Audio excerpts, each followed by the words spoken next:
Jadi ulama itu mulai dulu itu sudah berpikir. Banyak orang menjadikan tahajud, sholat malam itu media untuk hajatnya. Dan kalau nggak kesampaian ini mutung. Nyalahkan kiainya ijazah ramanti.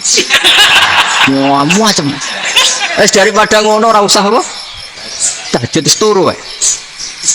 Dan jenis kayak ini tuh banyak. Makanya ulama kayak saya itu saya naik dewi itu ya jarak. Saya sering didolani muhibbin terus bilang Gus saya doakan gini-gini sama nyalon bupati atau saya gini. Saya bilang gak waduh orang dungo nak ramandi darani ulama dongane ramandi. Nak mandi kamu jadi bupati tetap nganggep karena beli. Sopo sing ora roh bupati saya juga beli. Ribet kan? Ketika mereka jadi ngunsurkan doa kamu apa karena kemarin beli? Yang beli maksudnya nggak beli nggak usah tersinggung. Jadi ribet ngadepin. Nggak artinya gini loh, doa itu jangan dipakai begitu. Kalau minta nasihat, tak nasihati jadi bupati yang baik, gubernur yang. Kalau minta doa itu resikonya. Akhirnya kalau diminta doa ya doa sebenarnya diisinya tuh nggak doa kemenangan. Itu nggak selamat gitu. Karena ribet. Makanya Islam itu doa itu setelah iman. Aturan iman benar baru doa. Aturan iman benar termasuk Allah itu yaf'alu ma yasha, boleh melakukan yang dikehendaki. Allah nggak boleh terdikte oleh doa kita, nggak boleh. Ya saya ulang lagi ya, madzhab Hasan Asyadzili ini khas kita. Jadi la ilaha illallah itu didahulukan sebelum istighfar. Tapi kebalikannya madzhab Imam Sanusi itu dibalik. La ilaha illallah itu kalimat yang sakral. Karena yang sakral dibutuhkan muqaddimah, yaitu yang melafadzkan harus yang sudah bersih, yang sudah steril baru melafadzkan la ilaha illallah. Maka dalam madzhab Sanusi ya istighfar dulu baru la ilaha illallah. Nah dalam madzhab Abul Hasan Asyadzili kebalikan, istighfar itu sah setelah sahnya tauhid. Kamu ikut mana tuh? Asyadzili apa Sanusi ya? Nah, alhamdulillah sama-sama tidak paham ya sudah. Akhirnya kita ya nggak kemana-mana kan. Jadi apa ya? Terus ini saya teruskan ini biar khas pesantren atau khas NU lah, kalau bahasa Pak Rektor khas NU. Ini Ben sampean tahu beberapa perbedaan itu lazim. Halaman 24 ya, halaman 24 sama 25 tak baca, ini masih orisinil. An Sufyan bin Uyainah, ini juga gurunya Imam Syafi'i. Kata Sufyan bin Uyainah, beliau cerita kana Isa wa Yahya alaihi salam ya'tiyanil qaryah fayas'alu Isa an syirari ahliha wa yas'alu Yahya an khiyari ahliha. Jadi Nabi Isa dan Nabi Yahya itu satu generasi, sama-sama masih muda. Kalau di satu kampung yang Nabi Yahya tanya, ini keluarga terbaik siapa? Saya mau nginap di situ karena kumpul orang baik itu nyaman. Kalau Nabi Isa kebalikan, keluarga terburuk mana ya, saya tak di situ. Nah terus akhirnya faqala lahu Yahya lima tanzilu ala syirarin nas, kenapa kalau kamu bermalam kok malah kumpul orang-orang yang nakal? Innama ana tabibun udawil mardo, saya ini nabi para dokter, di mana-mana dokter yang ngumpuli yang sakit, ngobati yang sakit. Makanya di NU itu ya banyak Ki Jazab mengumpuli yang nakal-nakal. Nak tepak yang entas yang nakal, nak tepak ya katut. Ini adu nyali lah sudah itu. Tapi itu ada ilmunya, yaitu niru Nabi siapa? Isa. Kalau kamu dokter penelitian itu cari daerah yang banyak pandemi apa yang bersih? Yang banyak pandemi, karena yang namanya penelitian ya di situ kan. Kalau kamu dakwah ngentas kemiskinan, ke daerah miskin apa daerah kaya? Nah sama, kalau ngentas kefasikan ke daerah fasik apa daerah orang soleh? Fasik. Ya, tapi itu Nabi Isa. Nah kalau kamu tidak Nabi kan potensinya kan ngacut itu. Tapi setidaknya bahwa kita sering disalahkan karena punya beberapa tokoh yang ngancani fasik-fasik, itu sebenarnya ada dalilnya, yaitu Nabi siapa? Isa. Nah terus masalah tegas dan lunak. Ketika ada mahasiswa misalnya pacaran, boncengan lanang dan perempuan, itu pilihan kita apa? Kalau tegas terus gak mau mendengar kita, misalnya gini contoh gampang, tak beri contoh Pak D, jangan orang tua, nanti secara fikih itu beda. Nah ini kan kita orang pesantren, biasa ngaji fikih detail. Kamu Pak D seorang perempuan mahasiswi misalnya sering pacaran, setiap ke situ sama pacarnya kamu diam saja, padahal kamu dosen keislaman. Mesti pamanaan kamu nyimpulkan ternyata pacaran itu tidak apa-apa, buktinya Pak D itu tidak negur menengah. Ini berarti as-sukut alal mungkar. Tapi kebalikannya, Pak D ini terkenal keras. Nak rono mesti radaku ponaan. Akhirnya yura rono. Mesti ngerti nak mesti diamuk. Nah, dua orang ini sama-sama gagal kan? Yang lunak menjadikan ponaannya pacaran terus karena enggak negur sehingga dikira membolehkan. Sing keras juga gak sempat bina wong rono era wani. Akhirnya dua orang ini sama-sama enggak ketemu, sama-sama enggak berkesempatan membina kan? Gagal membina kan? Karena yang keras ponaannya enggak pernah situ, berarti enggak bisa bina kan? Yang lunak membiarkan berarti juga ada bina. Nah, Islam itu antara dua itu. Ya agak terlalu lunak, enggak terlalu keras. Karena kalau terlalu keras, misalnya ada kiai terlalu keras, lu masyarakat mau tanya itu gimana? Lari kan? Lu saya ini punya pengalaman pribadi. Saya ini kan kecelok orang alim. Itu kalau pernah ya saya itu berusaha ya pokoknya ya umumnya orang alim lah. Tenang terus anteng, nggak gejlok-gejlokan. Itu enggak ada yang tanya. Saya mimpi ketemu beberapa ulama itu disalahkan. Terus umat saya kalau mau tanya itu ke siapa? Wong alim wis wibawa, meneng tambah banget wibawan. Berlakuraan sering gojok rektor macam-macam. Terus wong wanita kok saya biasa ke pasar pandangan dicekot orang. Gus, putri saya itu sering keluar darah tapi melebihi batas haid gini-gini. Kalau badhe sowan jenengan, gak usah sowan ning kene mbek ngadeg-ngadegan. Terus tanya, yang haid berapa hari, Gus?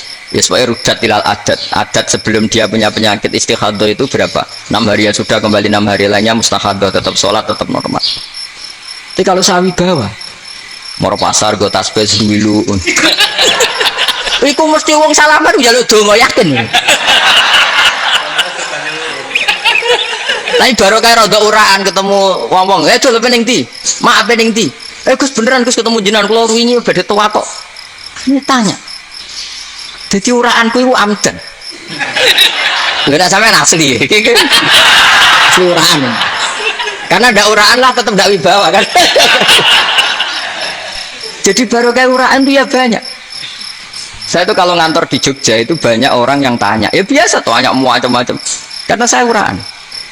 Ke pasar ya orang. Bahkan di bis sering ketemu orang. Wah beneran Gus kalau badhe sowan jenengan badhe tanya ini. Ya sudah di sini aja. Jadi semua itu diilmoni. Nah, Nabi itu punya sisi yang dua-duanya jalan. Memang beliau luar biasa, dipilih Allah yang luar biasa.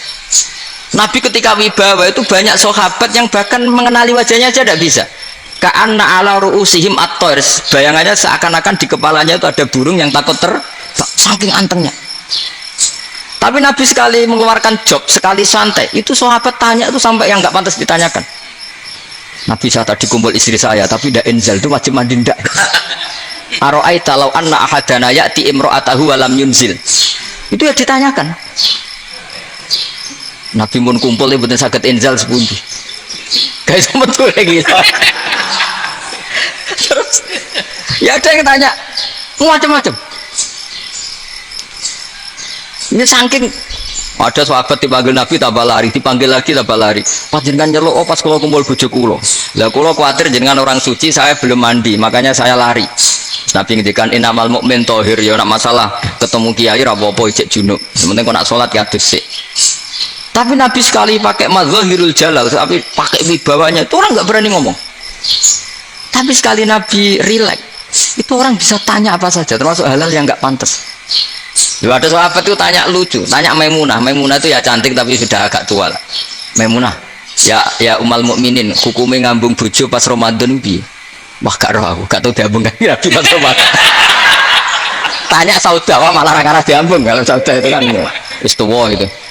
Lucunya istrinya aja jawab, tanya Aisyah yang mungkin Nabi, ya yang mungkin tanya Aisyah. Itu yang usulnya istrinya Nabi Maimunah. Selalu Aisyah, tanya Mbak Aisyah. Ya Amirul ya umal mukminin gini-gini. Aisyah yang cantik masih perawan kan. Qabbalani Rasulullah bahwa Nabi biasa ngambung-ngambung pas Ramadan dan beliau tetap puasa. Akhirnya pakai ngarang kan wa takbil fi Ramadan wa tublah la tubtilu shauma ngambung ora. Iku udah biasa di sini. Ya nasib punya ayo. Nah ini artinya seasik itu. Jadi garwane Nabi sing ngrasa rodok tuwa. Wah, aku ora tahu. Kok Aisyah. Serilek itu dulu itu. Maksudnya orang-orang Islam pertentangan itu. Makanya dia balik semua ini bedanya orang pesantren sama orang kampus. Kalau orang kampus mau cerita agama itu rahmatan lil alamin, tapi nyontokno rileke ora iso. Agama itu rilek, tapi nyontokno rileke ora iso. Mergo ya rapati ngaji. Contohnya ora iso, tapi mau gawe kaidah kok Islam itu rahmatan. Jadi Nabi itu lah, Allah juga gitu. Allah itu kalau sudah memperlihatkan madzahirul jalal, itu mbok malaikat Jibril rawan. Ketika Allah dengan madzahirul jalal. Tapi kalau Allah dengan madzahirul jamal, madzahirul apa? Jamal. Ibu ya gojok-gojok kan sampai makhluk gojok. Ya buli-bulian cara sakniki. Ya sampean delok ning hadis syafaat itu, akhiru man dakhalal jannah atau akhiru man kharaja minan nar, itu di beberapa judul. Ada seorang rojul yang ahli neraka ya, dintas baik pangeran, terus ditudono swarga. Gusti, swarga sengiler tok ora wong wayu roh wis mung ngiler tok. Ngerjaluk Gusti mosok roh tok ora oleh mlebu. Jarimu asal mlebu metu kon neraka ora jaluk-jaluk meneh. Sumpah lho ya, gak jaluk apa-apa meneh. Mboten Gusti. Sekali saya keluar dari neraka ndak akan minta apa-apa lagi. Wis. Wallahi, sus wallahi. La as'alu ghairah. Mesti ghairah khoslah, ghairah tilkal khoslah. Ini ku selain keluar dari neraka saya ndak akan minta lagi. Didono swarga wong dokelon seru wibet kan. Sing bojone elek kan dendam dadi ning swarga. Swarga wis macam-macam. Gusti mosok roh tok ora oleh mlebu. Jarine ra janji ra njaluk meneh. Akhire ya wis didelokno neraka. Jadi pangeran jawabe gampang, didelokno neraka. Roh neraka begitu menyakitkan, begitu ngeri. Sudah Gusti saya tidak minta surga, sementing nggak masuk neraka. Rabbana srif anna adzab jahannam. Setelah lama itu diadepno swarga njuk mlebu swarga, terus diadepno neraka. Akhirnya ya sudah. Saiki mlebu swarga gak apa-apa. Iku jawabe lucu. Atas taziu jenengan ngenyek kula. Mung karuan ra di swarga kok mlebu swarga. Terus akhirnya mlebu swarga kan, mlebu swarga tamanna, sangen-angen sing mbok jaluk apa? Barang angan-angan yang indah-indah, laka wa asratu amsal ya siku tak turuti wa asratu amsalih lan lipatan kesul. Jawab wong lanang ya lucu. Atas tazi ubi wa anta rabbul alamin. Jenengan pangeran kok ngenyekan. Maksudnya wis karuan aku ora pantes. Terus jare pangeran, la astazi ubika walakinni alama asya'u qadir. Aku gak ngenyek kowe, pancen aku pangeran. Nuruti kowe iku iso. Jadi Allah sendiri ketika dengan madzahirul jamal itu malaikat ya ono sing wani bantah. Masyhur itu kan malaikat sing bantah pangeran ataj alufia mayufsidu fiha wa yasfikut. Karena Allah dengan madzahirul jamal. Yang paling masyhur Nabi Musa. Nabi Musa itu ketika Nabi Mi'raj. Nabi Mi'raj itu beliau kira-kira di langit keempat lah yang masyhur atau kelima. Ngelangkai. Nabi Musa nangis, ya Rabbi ini apa-apaan? Orang sing ja'a ba'di kemudian melangkai makom saya ini apa-apaan? Jadi Nabi Muhammad kan apapun hebatnya kan junior. Kok melangkai makom saya ini apa-apaan? Enggak fair ya? Sampai Nabi Muhammad itu tanya gini sama Jibril, reaksi Allah gimana ketika melihat Musa seperti itu? Jawab malaikat Jibril lucu, ya rohidatahu, Allah sapal gayanya Musa biar jadi lucu. Ya dibiarin aja sama Allah. Tapi jenenge Nabi Musa itu kekasihnya Allah, tetap berkah bagi kita. Betul. Ketika setelah Mi'raj diwajibkan sholat 50, gendena Nabi Musa kelihatan nabinya. Sebenarnya Nabi Musa itu sebetulnya loh, gak menguntungkan kita sebetulnya. Tapi yang menguntungkan, sebenarnya tidak niat menguntungkan kita, tapi menguntungkan. Nabi Ibrahim kan di langit ke-6, keren lah. Konti jong ketemu Allah ngeten-ngeten kan sholat seket. Karena Nabi Ibrahim terkenal Nabi baik, tidak bantah. Bareng Nabi Musa, kenapa celok pangeran? Kalau akan sholat ping seket. Inna ummataka la tutiku dalik. Wah, gak kuat umat. Serai-rai gak umatmu orang arah kuat seket rokat. Tapi sebenarnya Nabi Musa itu niatnya bukan membela kita. Fa inna ummati la umatku sing gagah-gagah ra iso mulai umat. Berarti sebetulnya itu masih pakai gengsinya gitu. Wes ngono-ngono lah sementing kita untung. Ya, sebetulnya dia itu gak terima wong umat saya aja yang lebih kuat. Gak kuat apalagi umatmu. Dan terus sebutin irji ila rabbika fas'alhu takhfif. Itu berarti Allah dengan madzahirul jamal. Sudahlah, datang ke Allah minta keringanan. Allah itu baik. Minta, ambek Allah ya diringan mau 5 tok. Jadi cek 45. Balik ke Nabi Musa, piro 45, cek ra kuat umat. Wong umatku ra kuat, jadi sebenarnya dia bilang umatku ra kuat. Lu cara Nabi Muhammad model wong Malang, yo beda umatku be umatmu. Ribut kan? Beda. Nabi Muhammad kan tidak seperti itu kan? Tidak punya akhlak Malang kan? Akhlak. Maksudnya akhlaknya mujur itu, nah, akhlak yang baik gitu. Ya akhlak yang mujur, bukan yang Malang gitu. Jadi Nabi ya manut. Tinggal 40 kan, dikurangi lagi 35 sampai 9 kali kan, masyhur itu. Ya kan kalau dikurangi 55 kan berarti turun naik kan 9 kali. Itu setelah 5 itu Nabi Musa cek usul masih ragu. Itu cara Nabi munggah nentek.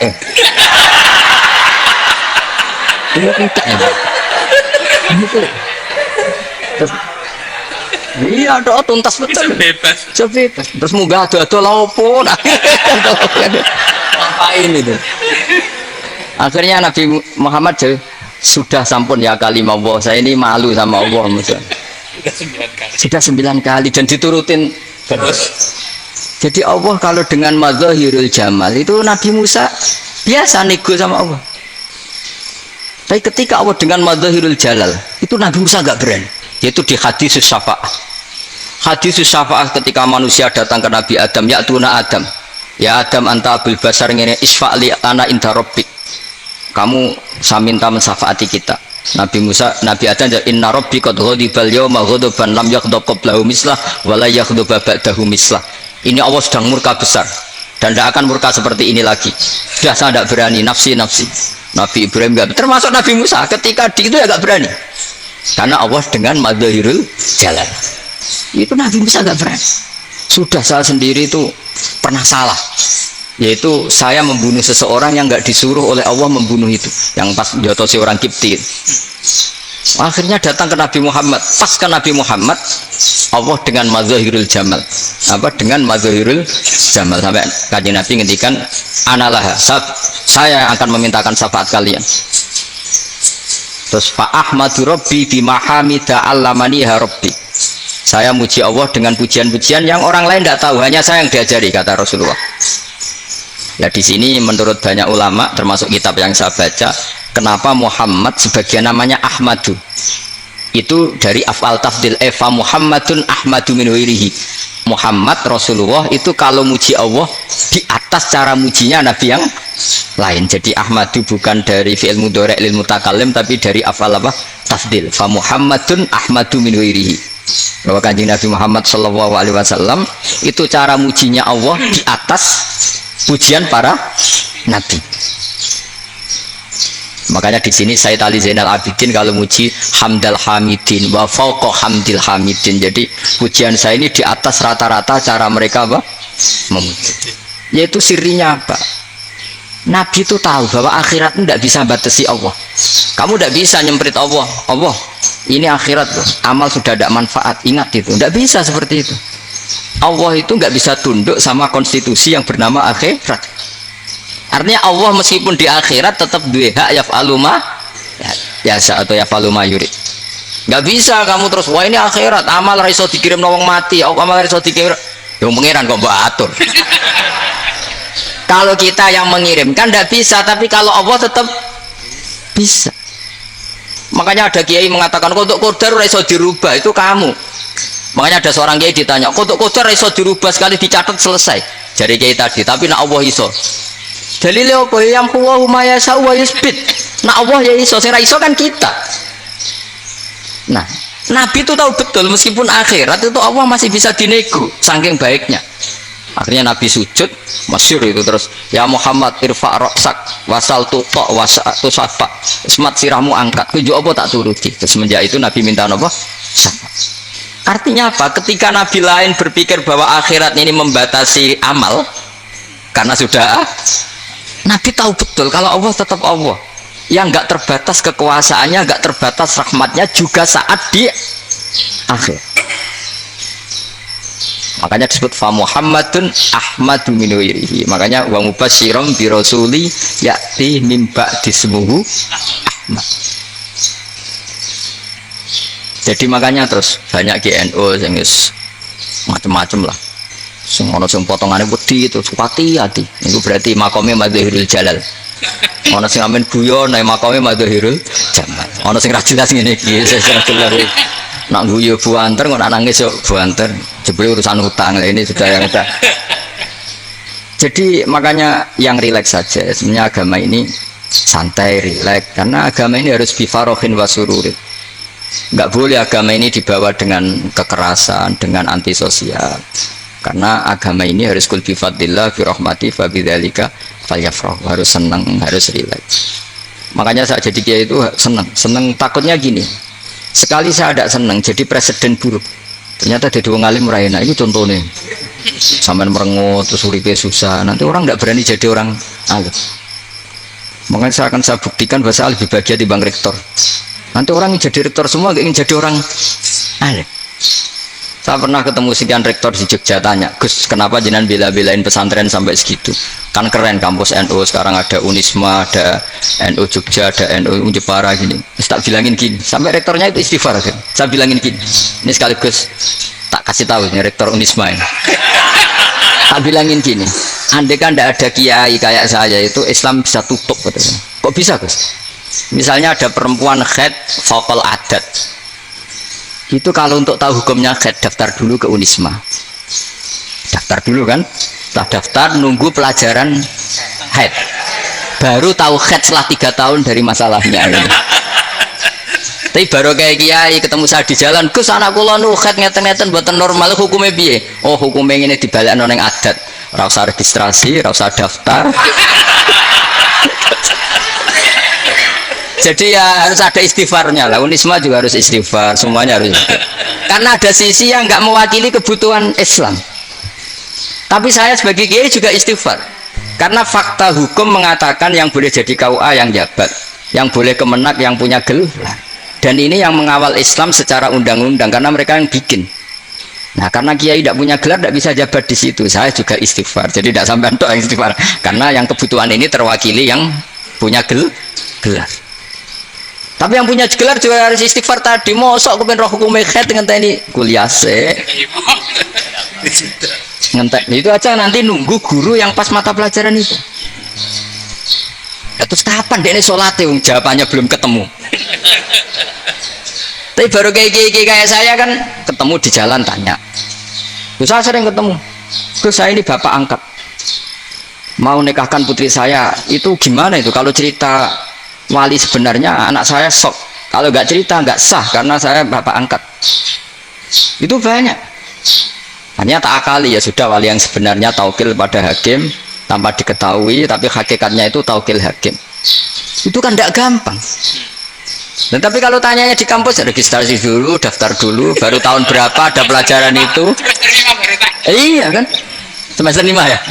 Oh, itu kan.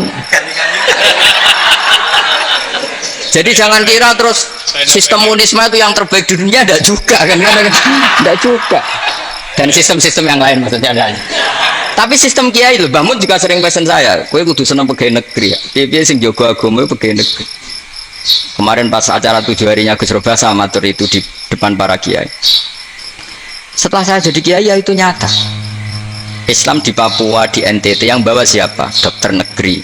Ya kan, KUA negeri, barokahnya mereka negeri dijamin negara kan, barokahnya muslim berkebutuhan Islam, akhirnya bikin musola di situ, bikin masjid. Bahkan di Korea Utara itu ada masjid bawaan duta besar karena banyak duta besar muslim berkebutuhan masjid. Yang bisa gini itu yang negeri apa yang swasta? Negeri lah. Di sini kiai tidak mewakili semua kebutuhan apa? Islam. Tapi kampus juga nggak, kampus Islam sekalipun tidak memenuhi semua kebutuhan Islam tadi.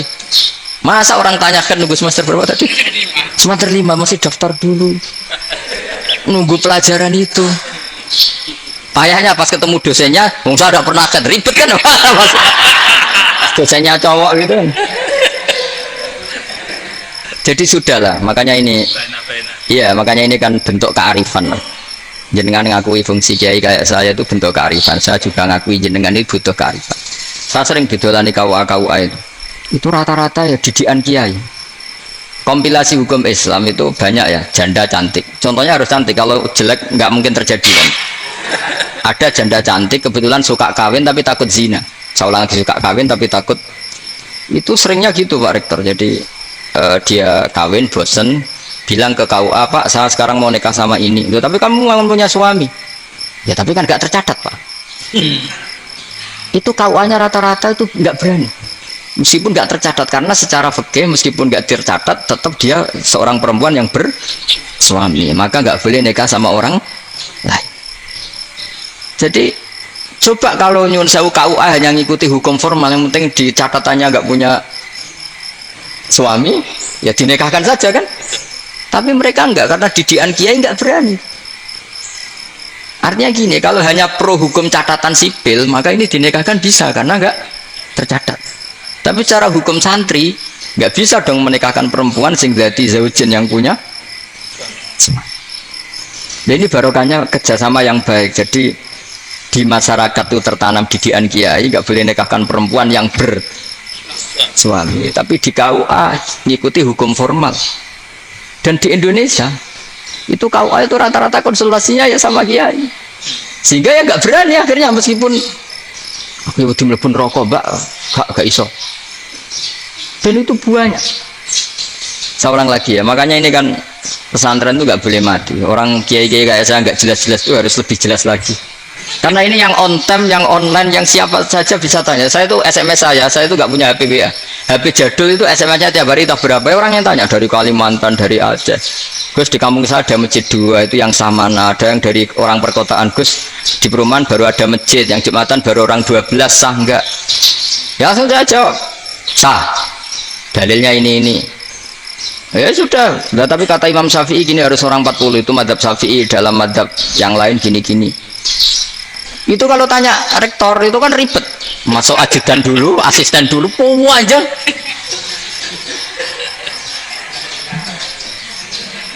Wah itu kan ribet kan. Manggil dosen dekan VAI, dipanggil dekan VAI nggak mau langsung jawab, tarik dosen yang nekuni itu. Usul fikih saya nekuni itu baru seminar, nunggu dulu mbak, ini orangnya baru. Panjang ya, bisa tutup Islam kalau kesuwan. Coba kalau tanya kiai kan nggak ketemu di jalan. Dulu Mbah Zubair kata Mbah Mun, saya termasuk santri yang diapresiasi Mbah Mun. Bisa Mbah Zubair yang ngono, anak nong takok pesuan gak oleh, gak takok neng kene. Jangan biasa ditanya orang ngetek-ngetekan. Ya alhamdulillah ilmunya cukup, kalau gak cukup ya kok sih. Jadi sebetulnya orang sopan itu ya agak-agak ada yang ditutupi sebetulnya. Buatan prayogi teng dalan nginjang mawon matur. Sebetulnya ya sebenarnya memang ilmunya agak cukup gitu. Tapi itu sebenarnya secara fikih itu haram, menunda itu haram. Ya haram tuh, coba bayangkan ya, kalau tanyanya sekarang, Gus saya ini sudah keluar darah 1 bulan penuh, padahal normalnya hanya 6 hari. Saya nanti sholat enggak? Kalau nginjang mawon dugi kula, berarti kan hari ini belum ada keputusan. Sholat apa enggak kan? Tapi karena modus tadi, buatan prayogi ngetikan ngetenteng dalan nginjang tegen kula. Itu kemungkinannya 2, sopan atau goblok, itu saja. Kayaknya kalau sopan enggak lah. Kayaknya enggak lah. Karena secara fikih itu jelas haram. Bagaimana mungkin suatu yang harus dipraktekkan nanti duhur dijawab besok, berarti duhur, asar sampai subuh belum ada jawaban, berarti nggak ada sholat kan. Makanya dibutuhkan orang-orang alim yang kultural seperti ini, dan NU menghormati kultural. Tapi Mbah Mun juga sangat menghormati Islam formal, karena tadi produk-produk formal itu bisa dilembagakan oleh negara, dan itu kita ikut untung gitu.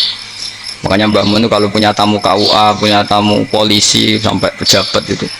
Kenapa saya contohkan KUA? Supaya jangan kira seperti pendapat orang-orang hasud, wah mesti aja disolani presiden senang, menteri senang. Enggak juga. Sebenarnya semua kiai itu mulai KUA sampai polisi, polsek, polres itu senang semua, karena sama-sama diajak mengawal bangsa ini, diajak mengayomi semua masyarakat. Tapi kadang-kadang masyarakat ngeritiknya, jenis kiai disolani menteri ya senang, presiden. Berarti yang soal kiai itu mulai KUA, kapolsek, kepala desa, RT, mudin. Itu mungkin kalau tanya ya lucu-lucu. Gus kalau nate nyembelih pitik kemanian, pitik gue gede. Akhirnya Gus ngerti nak kemanian langsung tak sebelah benda terusannya gue satu. Ribet. Ya tak jawab, lah pitih masih gue urip to ora. Terus urip Gus, wis sah to madzhab Malik kerja urip. Karena itu ada perdebatan antara madzhab Malik dan madzhab Syafi'i. Nah, cara Imam Syafi'i itu agak ketat. Hewan yang punya kehidupan sudah muttoribah, misalnya ayam jago, contohnya harus jago, karena kalau ayam kecil diikhlaskan haram. Jadi, yang cilik wae kan gitu. Fikih itu ya, fikihnya orang Indonesia itu pecundang. Kalau ayam kecil gak ditanyakan, mati rawis. Kalau jago ditabrak truk kejet-kejet. Andai kan gak disembelih pun mesti mati. Itu cara madzhab Syafi'i itu haram. Karena penyembelihan ini tidak menjadi penyebab kematian, tapi memang karena kecelakaan tadi. Ini cara madzhab Imam Malik enggak. Andai kan nggak disembelih, matinya kan 2 menit lagi atau 1 menit lagi. Andai kan nggak disembelih, berarti mati sekarang itu bawaan pisau apa bawaan kecelakaan? Ya sudah halal gitu. Nah akhirnya ya saya bilang ya sudah lah, kita semuanya mati. Jadi cara debat, cara Imam Syafi'i enggak, cara berpikir itu sudah tidak kehidupan yang normal, yang dimana-mana penyembelihan itu mematikan yang hidup normal. Jadi agak ketat. Sehingga dalam contoh kemanian, kalau dalam bahasa Jawa nyembelih agak sempurna terus pesonya jatuh atau apa itu, kalau pakai madzhab Syafi'i agak kesulitan. Tapi kalau madzhab Malik asal diselesaikan cara fauron, dan juga sebagian madzhab Syafi'i itu halal. Nah orang mesti tanya gitu, Gus, wedhusku tabrak truk, man Gus kejet-kejet. Nak pitik cilik ra ditakok. Makanya termasuk kritiknya Mbah Mun, tapi ini madzhabnya Mbah Mun deh. Kamu boleh ikut boleh ndak, karena ini urusan ndak penting. Ya wong-wong lucu. Nak ditakoki yuyu muni haram mergo amfibi. Yuyu ngerti ya, Mas? Yuyu. Tapi nak ditakoki kepiting muni halal. Mergo nak yuyu haram gak eman, nak kepiting eman. Padahal alasannya coba, kenapa yuyu haram? Karena amfibi kan, bisa di air. Pertanyaannya, kepiting seperti itu ndak? Nah, tapi kepiting kalau haram kan eman. Karena besar kan. Kalau yuyu silakan haram kan gitu. Artinya apa? Fikih kita ya agak-agak pecundang gitu, agak-agak. Iya, ini lucu kan? Kualitatif. Coba alasannya yuyu haram karena apa? Amfibi kan? Hidup 2 alam. Pertanyaannya, kepiting seperti itu enggak? Iya, kenapa? Kalau orang tanya, yuyu haram apa halal? Rata-rata jawab haram. Tapi kalau kepiting mulai khilaf. Loh, mestinya kan sama kan? Nah itu. Iya tadi. Saya juga sering melihat tonggo-tonggo itu. Ayam cuwilik sama ini ketabrak truk, nggak ada yang tanya. Tapi saya pernah jalan-jalan di Naruan sini. Ono jago ketabrak, sing duwe langsung marani kula. Pas saya naik motor, Gus ini halal apa haram? Nah langsung kula sebelah halal apa haram? Wis kanggo kowe halal ya halal. Karena saya tahu tak jawab haram masih kecewa itu. Aduh. Kiai ini beratnya. Ya akhirnya ya saya setelah itu Fatihah Imam Syafi'i ngapunten umat kula tuh. Umat kula nu rahasia, madzhab jenengan tuh ndak sia. Iya kan, akhirnya pakai madzhabnya Imam Malik tadi. Ya tak Fatihah Imam Syafi'i ini mboten niat nglawan jenengan. Tapi ngobati tiang eman. Mergo pitike besar itu. Jadi ini kan ceritanya itu, makanya yang rileks saja lah, bahwa Islam ini yang rileks, yang menyenangkan, karena ya agama ini harus menyenangkan. Raditu billahi robba, raditu itu senang banget, ridho itu puas, nggak boleh beragama pertuntungan terus emosinan, ya marem atau raditu itu marem, jadi yang ya saya kira demikian. Assalamualaikum warahmatullahi wabarakatuh.